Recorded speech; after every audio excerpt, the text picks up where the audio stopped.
খবরদার ওইটা শুধু 27-এর 26 তারিখ দিবাগত রাতে করলেই হবে না। বিষ্ণু বলেছেন ফালতামিসু ফিল আশরিল আওয়াখির মিনাল ভিতর, রমজানের শেষ দশকের বেজর রাতে তোমরা তালাশ করো।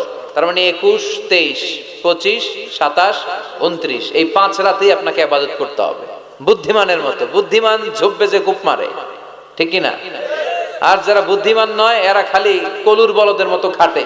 বিশ্বাসীরা, আল্লাহর প্রিয় বান্দারা, তারা স্মার্টলি কাজ করে, তারা ঘাম ঝরায় না।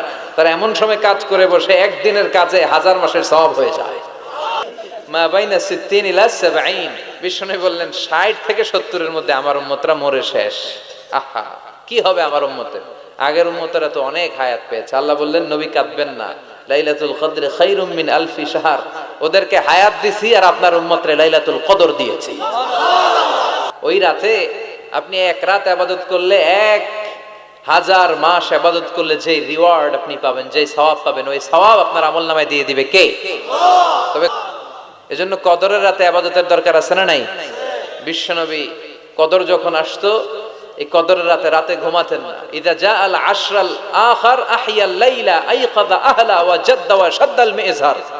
বিশ্বনবী কদরের রাতগুলোতে রাতে বেশি ঘুমাতেন না, জেগে থাকতেন, ইবাদত করতেন।